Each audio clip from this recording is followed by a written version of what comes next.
Alrighty, good morning everyone and welcome to the Cincinnati Zoo Botanical Garden and to our Lords of the Arctic exhibit, home to our two fabulous polar bears. See, right now I only see one right out here. This is Barrett right in front of us, our female 16-year-old polar bear. Just sniffing the air, using her good sense of smell to see what all is around here.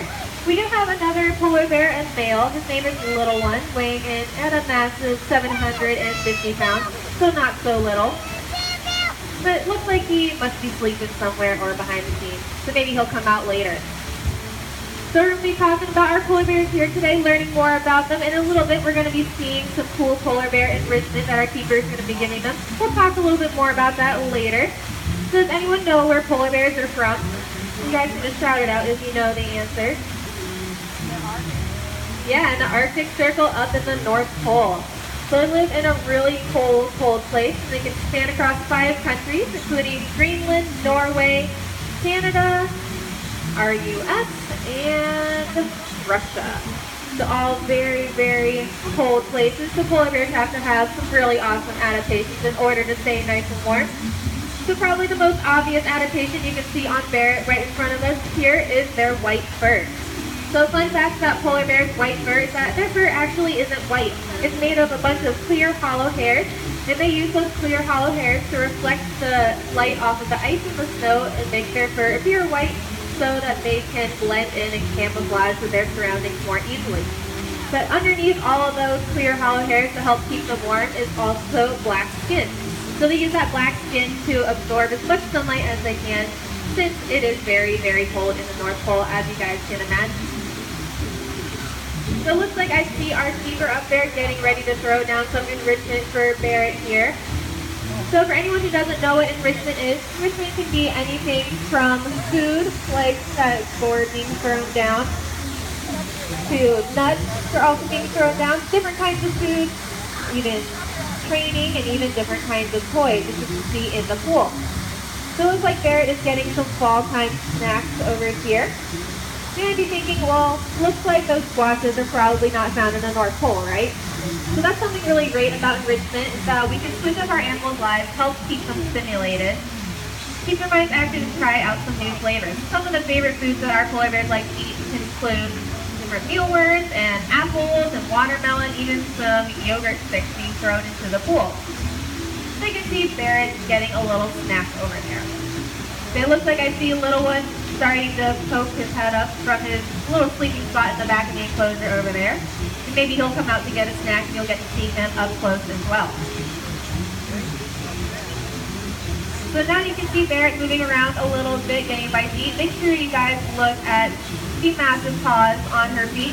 Polar bears are amazing swimmers. So if you guys have ever come here before, you might see one or both of our polar bears swimming around in the pool here. So polar bears are amazing swimmers. They have these giant front paws they use to power themselves through the water. And they use their back paws kind of like rudders on a boat to kind of direct where they go. So polar bears are such good swimmers, their Latin name, Ursus maritimus, actually literally means marine bear. And recently there was a polar bear even seen 65 miles off from the nearest shore.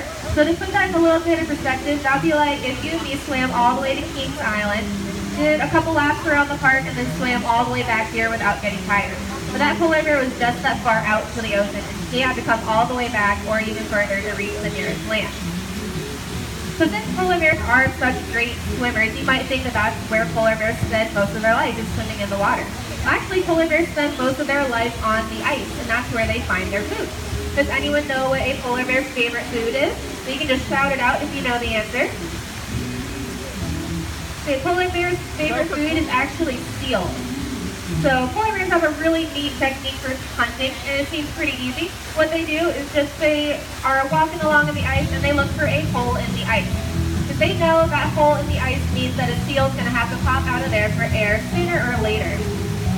So they do this method called still hunting, where they just sit in that hole in the ice and they wait and wait and wait until a seal comes out of the water, and they can use their passive paws or their big strong jaws to swipe the seal right out of the water to eat.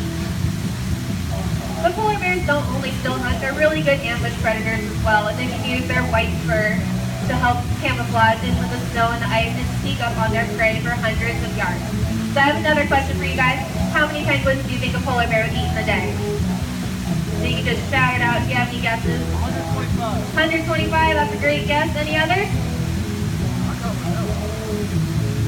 I don't really hear many answers. Must be a smart group. That's a trick question. Polar bears never eat penguins in the wild. Penguins are found on the opposite end of the earth in the South Pole.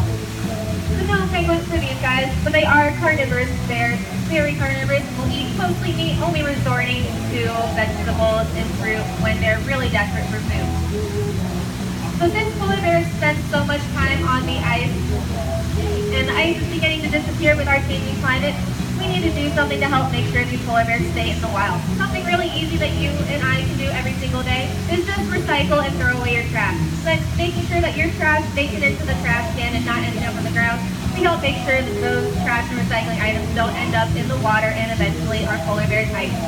But another way to have a more direct impact on polar bears is to donate to our project Saving Species, which is something you can do either when you enter the zoo or online. Any dollar amount helps, and it really goes a long way to help conserve our species. So back to our polar bears in here. The little one just came out of his little sleeping hole over there. You can see him standing on top of the rock. So we do have a male and female polar bear in here. So we are hoping for some polar bear cubs in the near future. So polar bears are fantastic mothers. So when their babies are born, they're actually really, really small. They're only around the size of a little over a pound. So to put that in a little bit of perspective, that would be like if a human parent had a baby the size of an apple. So that's really, really tiny. So polar bear babies spend the first 8 months of their lives in a nice warm den inside the snow with their mother until they gain enough weight to be strong enough to walk out on the ice with their mom. Then after about 8 months, once they're around 23 pounds, then the babies can walk out with their mom onto the ice, start learning how to become a polar bear when they can live with their mom for up to 3 years. So we're really hoping for some babies in the near future. I think one of the coolest things we've done is train Barrett to receive hormone injections to hopefully increase her chances of having a baby here at the zoo. So we do that as another form of enrichment, as I was mentioning earlier, through operant conditioning or positive reinforcement, where we just simply ask for a behavior, and if Barrett gives the desired behavior, then we give her a reward, which is usually food. So it makes it really fun for her, also keeps her mind engaged, and she also knows it's a great way to get some food. So thank you guys so much for visiting us here with our polar bears. I'm so excited we got to tell you all about them. If you have any more questions, I'll be sticking around here for another couple of minutes, and I would love to help you out. If you're looking for something else to do today, make sure you check out our giraffe feeding encounter in the Africa exhibit, where you can feed one of our 4 Maasai giraffes. Have a great rest of your day. The Cincinnati Zoo Botanical Garden.